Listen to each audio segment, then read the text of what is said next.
Hemos tratado con Defensa de Deudores de mantener ahí bien vigente en la mentalidad o en la información, ¿cierto?, que tienen nuestros auditores, es que la deuda no prescribe. Lo que prescribe es la acción que tiene el acreedor para ejercer su cobro a través de un procedimiento forzoso o ejecutivo.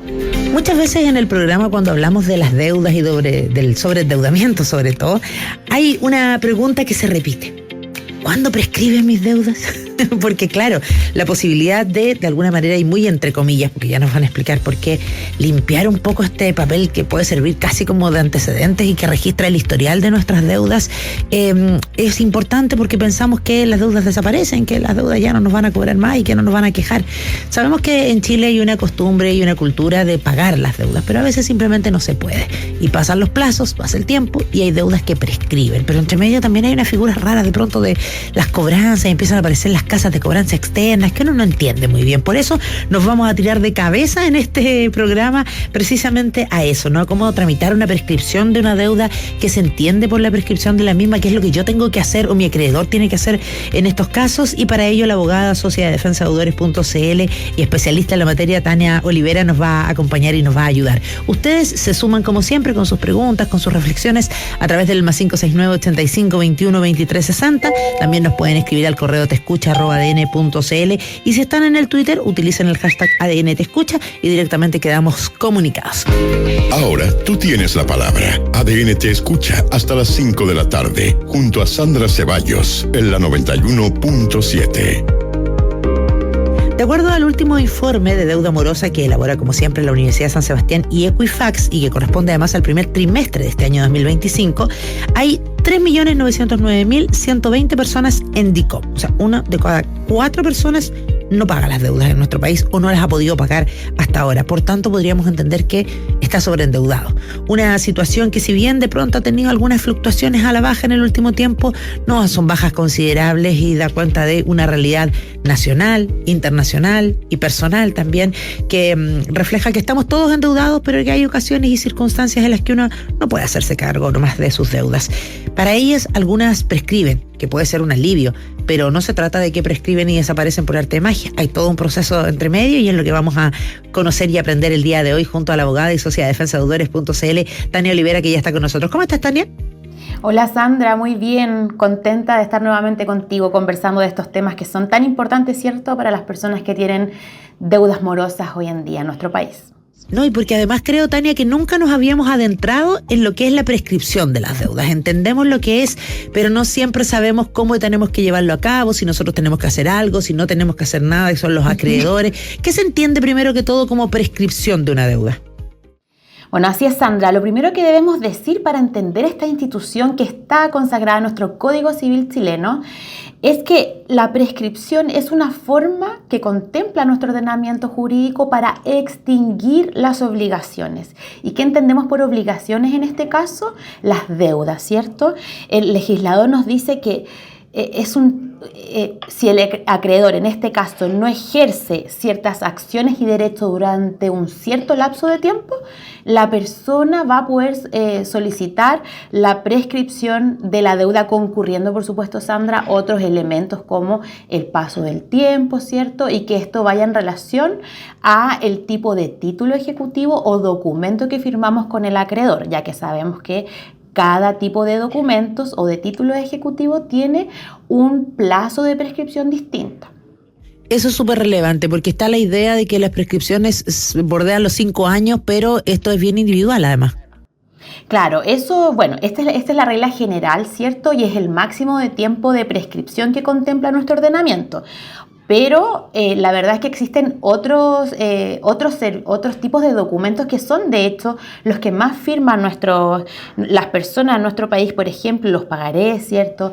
Los cheques, en el caso de las empresas, las facturas, que se ocupan bastante. Y estos documentos tienen un plazo especial de prescripción, el cual es de 1 año desde que se deja de pagar esta obligación o que no puedo pagar la cuota que tenía vencimiento tal día, ¿cierto? Existen otros también, Sandra, que son bastante relevantes para nuestra sociedad, como las deudas hipotecarias, donde yo firmo un contrato de mutuo hipotecario, normalmente con un banco o institución financiera, ¿cierto?, que me da este crédito, y al ser un contrato tiene un plazo distinto de prescripción, que para el procedimiento ejecutivo especial al cual se acogen estos acreedores para hacerme pagar este crédito a través de un procedimiento legal, es de 3 años. Pero también existe una acción, que esto es un poco muy técnico, que se llama acción ordinaria, ¿ya? Y que es la acción más larga que contempla nuestro procedimiento para hacer el cobro de estas deudas, y en este caso, en el caso de los contratos hipotecarios,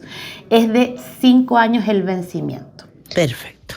Bueno, hicimos el ejercicio que hacemos durante este año de ir a la calle, de preguntarle sobre todo a las personas, no directamente, para ver si es que hemos estado aprendiendo a propósito de administrar nuestras deudas, de cómo llevar nuestras finanzas, si es que saben cuáles son esos plazos de las prescripciones de una deuda, y esto es lo que nos dijeron. Cuando ya prescribe la deuda, cuando lo sacan de DICOM lo borran.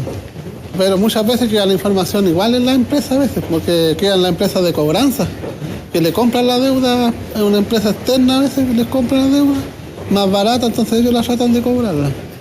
Puede que con el tiempo caduque la deuda, pero no se borra totalmente del sistema. Eso tengo entendido. Siempre está como deudor, algo que quiere hacer, quiere un préstamo, este otro no va a poder. Cuando la deuda ya no se puede, cuando no te pueden demandar por la deuda porque ya prescribió, o sea, ya no es necesario, venció, por así decirlo, la deuda. Tienen que solicitar al juzgado de policía local y solicitar la prescripción de la deuda, de lo contrario la deuda sigue en pie, sigue avanzando. Hay varias cosas de las que dijeron aquí las personas. Efectivamente, esto es como que la deuda venció, Tania. Hay varios conceptos, Sandra, interesantes. Bueno, lo primero, señalar que de todo lo que decían ahí nuestros auditores, Sandra, es que hay que alegar la prescripción, ¿cierto? Ahí un auditor nos decía ante el juzgado de policía local. No, ante el tribunal civil y, por supuesto, patrocinado por un abogado que lo represente ante ese tribunal. ¿Cómo lo podemos alegar o cómo le podemos pedir al juez? Bueno, si es que nos demandan, ¿cierto? Al momento de la notificación de esta demanda de cobranza, tenemos 8 días hábiles para contestar. En ese plazo, entonces, podemos contestar y solicitar al tribunal que se declare la prescripción porque ha transcurrido el plazo, ¿cierto?, que señala la ley para que se pueda entender prescrita la deuda. La acción de cobro. Y por otro lado, puede ser también como acción, es decir, Sandra, muchos de los acreedores que tenemos hoy en día o que tienen las personas no demandan, o en el caso de demandar, no notifican esta acción, ¿cierto?, o esta demanda de cobranza, y las personas se encuentran igual informadas en el boletín comercial. Entonces uno dice, bueno, estoy informada en el boletín comercial, pero estas personas no me notifican de esta demanda o no ejercen la acción de cobro judicial. En ese caso yo puedo, a través de un abogado, por supuesto, que me represente nuevamente, en un tribunal civil, demandar yo a mi acreedor por prescripción. Y esto es súper importante, Sandra, porque con esta sentencia de prescripción, lo que podemos hacer es finalmente terminar con varias situaciones que al final resultan hostigamiento para la persona deudora, como por ejemplo los llamados de cobranza, ¿cierto? En el caso de las demandas de cobranza, impedimos que se pueda realizar, por supuesto, el embargo y remate de bienes. Y además de eso, existen otras personas que, de acuerdo al tipo de créditos que tienen, se hacen descuento por planilla cada vez que tienen un trabajo remunerado. Entonces, si alego la prescripción, tengo esta sentencia que va a impedir finalmente que me cobre la deuda. Algo súper importante y que hemos tratado con defensores de mantener ahí bien vigente en la mentalidad o en la información, ¿cierto?, que tienen nuestros auditores, es que la deuda no prescribe. Lo que prescribe es la acción que tiene el acreedor para ejercer su cobro a través de un procedimiento forzoso o ejecutivo.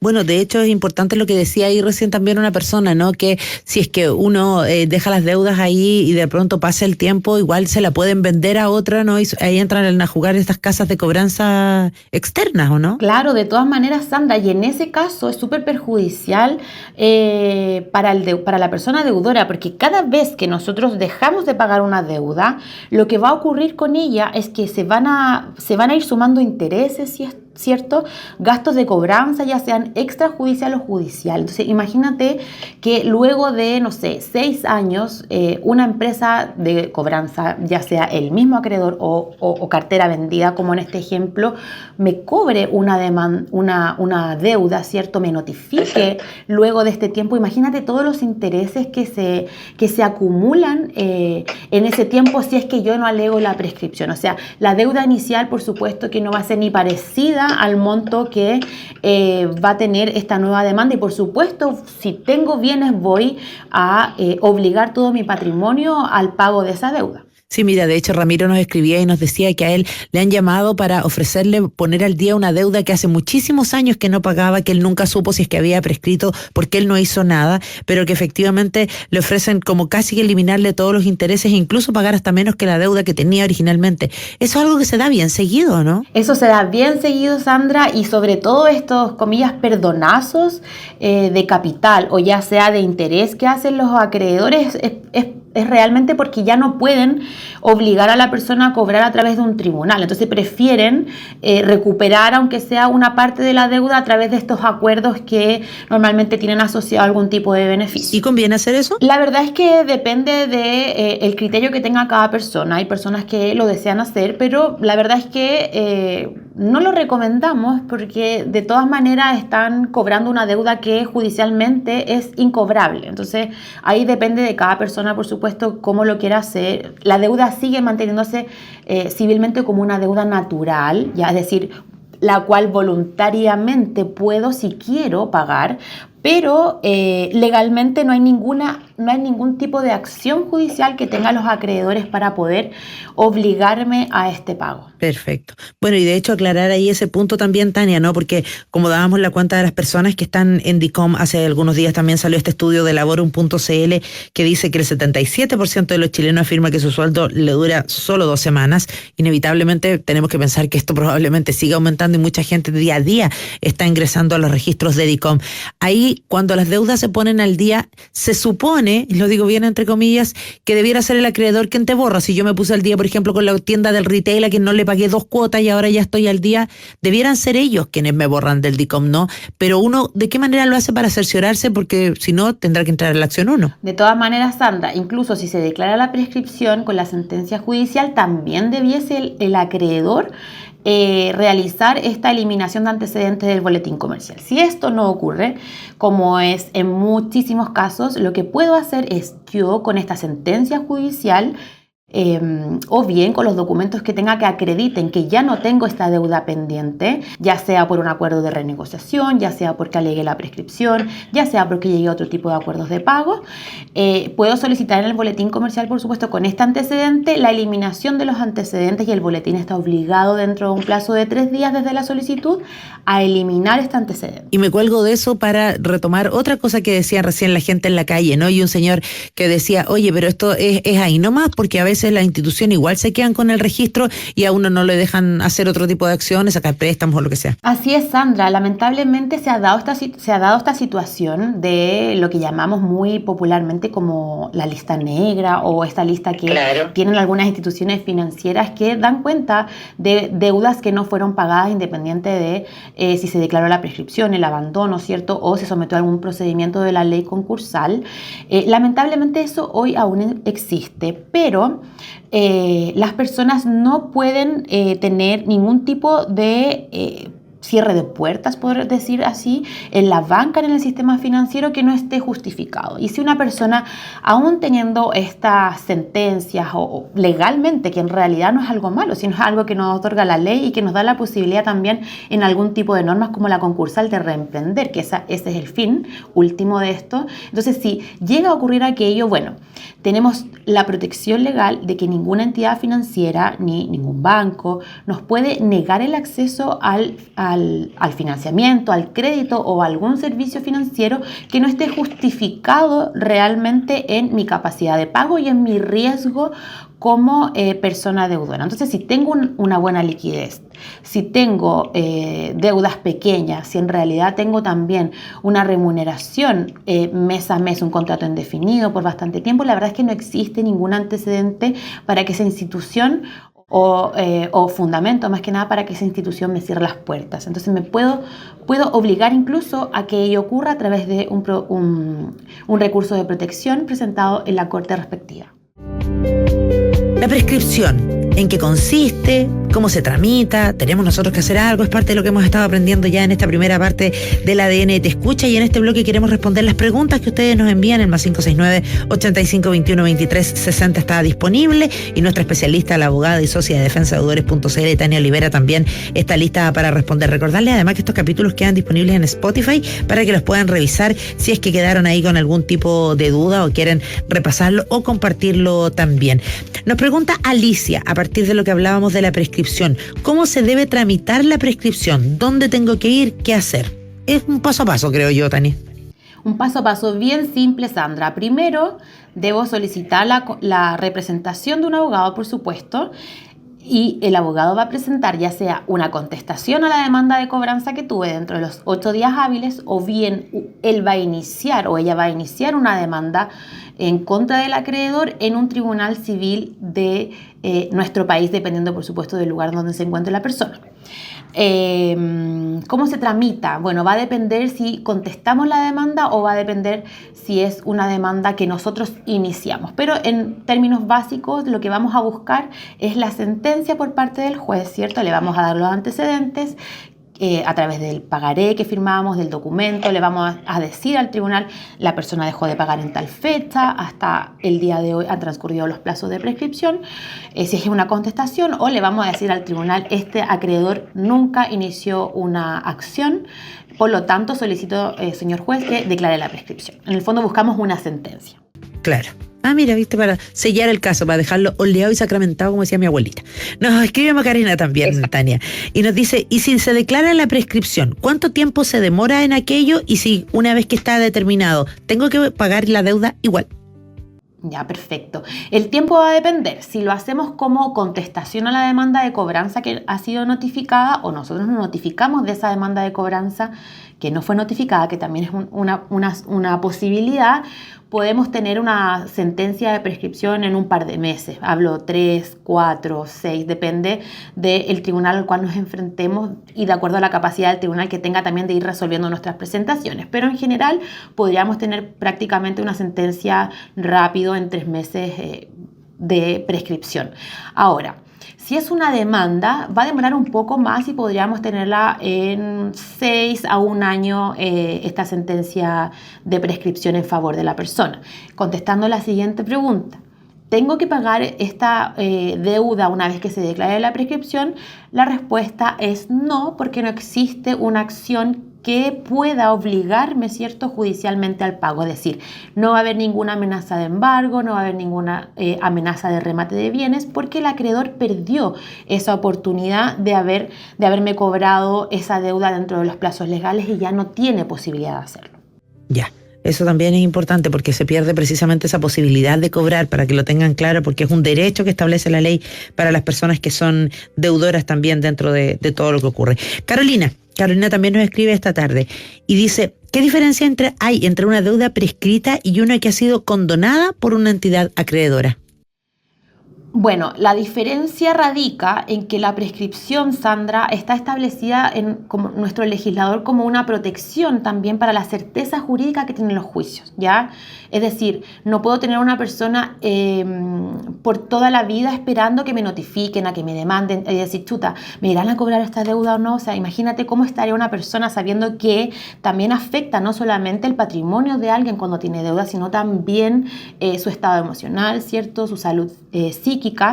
Y por lo tanto el legislador dice: bueno, las acciones van a tener un plazo y si no se establecen no se van a poder ejecutar en el futuro. Ahora, ¿cuál es la diferencia con la condonación? La condonación no lo hace la ley, la condonación lo hace el acreedor en particular y por algún motivo que él va a tener como beneficio normalmente para esa institución. Por ejemplo, lo que hablamos recién, cuando las deudas ya están prescritas, ¿qué hace? El acreedor me dice, mira, te voy a dar nuevos acuerdos de pago que normalmente son mucho más bajos a la deuda inicial, pero ¿por qué también lo hace esta condonación de intereses y de deuda capital?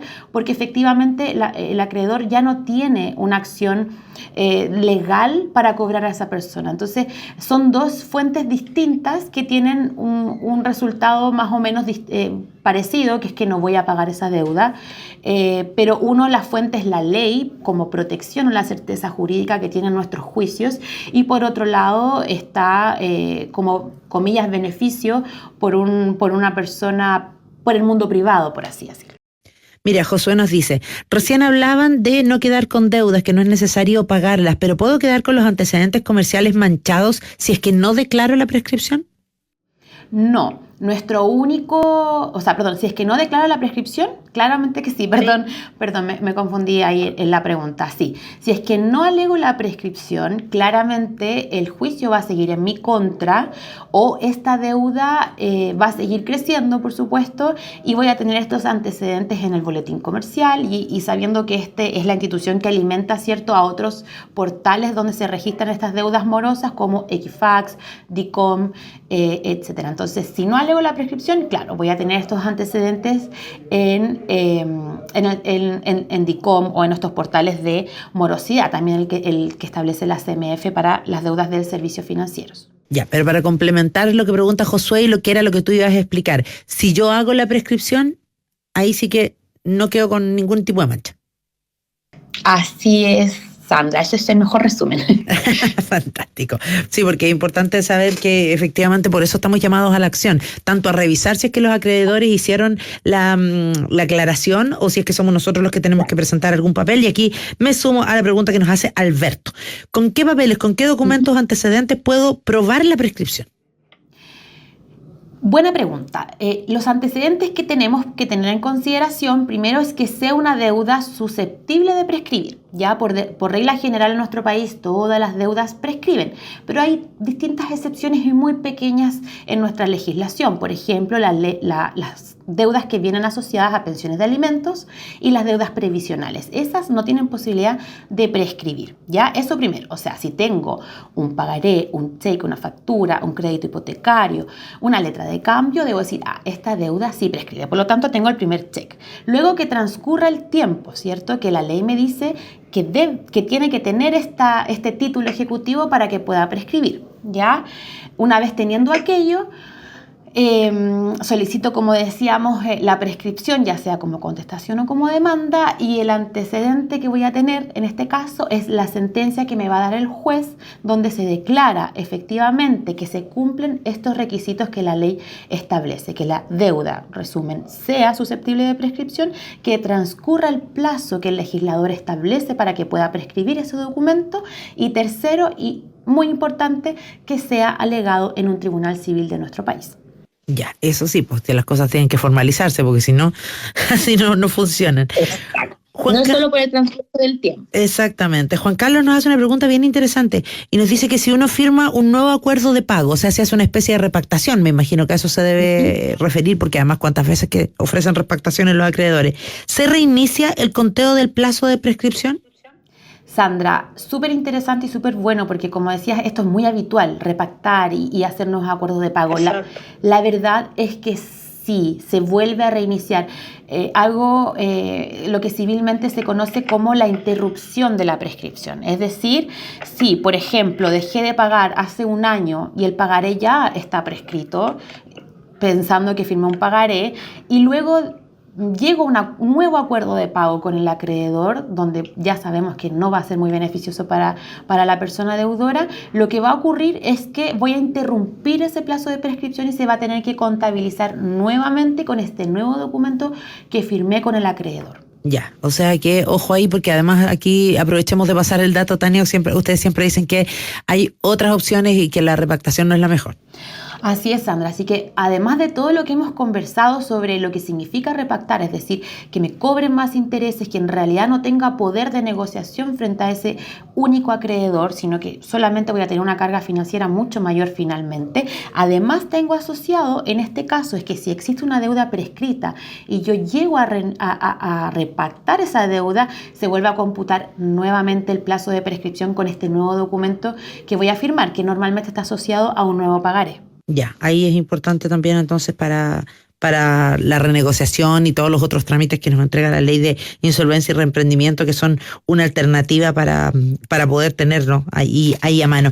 Tania, además cuando pensamos en el escenario que existe, decíamos, ¿no?, que alcanza para poco el sueldo, que igual son casi 4 millones de personas las que están endeudadas, ¿en qué momento es que el acreedor informa al DICOM y uno queda como en el registro? ¿En qué momento de la deuda, con cuánto tiempo de retraso, no sé? Normalmente, Sandra, lo hace a través de un proceso administrativo interno que tenga cada institución financiera. Ya no hay un plazo legal para que deba informarlo. Legalmente está autorizado para informar a estos portales desde el siguiente día en que deje de pagar o que no cumplí la obligación. Ya, pero como en ese intertanto pueden pasar muchas cosas, que la persona se atrase simplemente en algunos días, que pague en el siguiente mes. Entonces, normalmente lo que hacen las instituciones financieras y bancarias es que esperan al menos 90 días para informar estas deudas al boletín comercial de la Cámara de Comercio. Ya, pero podría ocurrir, Sandra, que esto sea informado desde el siguiente día en que dejó de pagar. Ah, puede ser así de rápido. Así es. ¿Y en qué, solo para recordarlo, y en qué momento de ese proceso es que pueden empezarse las acciones judiciales? También del siguiente día, Sandra. O sea, yo, por ejemplo, tengo una deuda que tiene vencimiento el día de hoy y no la pagué. El acreedor está habilitado por la ley, ¿cierto?, para solicitar el día de mañana. Primero me tiene que informar, dice la ley de protección de los derechos del consumidor. Me debe informar primero que tengo esta deuda, ¿cierto? Debe transcurrir un plazo al menos de 15 días y luego puede ejercer las acciones de cobranza judicial en los tribunales civiles de nuestro país. Claro. Luis nos pregunta, ¿qué pasa realmente cuando una deuda se declara prescrita? ¿Cuál es la diferencia con el escenario anterior si se supone que ya ha pasado el tiempo y no me pueden cobrar? Sandra, en ese escenario anterior, ¿al cuál te refieres? Es que nos escribe un auditor, pero yo supongo que será como en los 5 años en que la deuda, porque usualmente además uno sabe que te empiezan a cobrar mucho durante el primer tiempo, pero de pronto llega un tiempo en que ya te cobran menos, con menos constancia.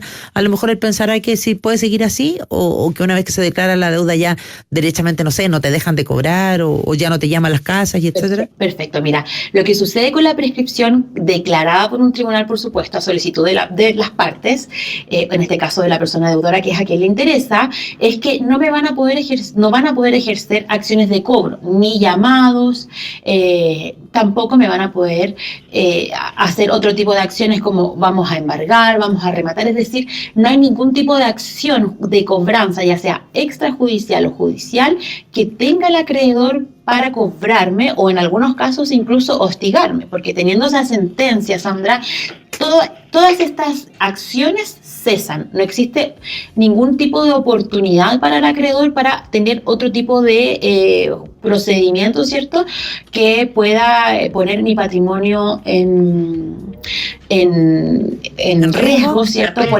en riesgo por esta deuda. Ya, o sea que uno efectivamente tiene que ejercer las acciones que corresponden a una prescripción, porque se va a poder quedar mucho más tranquilo y porque es un derecho finalmente que le entrega la ley. Aquí decimos, obviamente todos tenemos derecho a endeudarnos, lamentablemente muchas veces muchos podemos caer en el sobreendeudamiento y hay opciones para poder enfrentar esa situación y la prescripción de la deuda es una de ellas que nos va a ayudar simplemente a respirar más tranquilos. Tania Olivera, abogada, socia de defensadeudores.cl, muchas gracias por haber estado con nosotros. Sandra, muchas gracias a ti y bueno, saludos de Defensa de Deudores, por supuesto, para todos tus auditores y auditoras.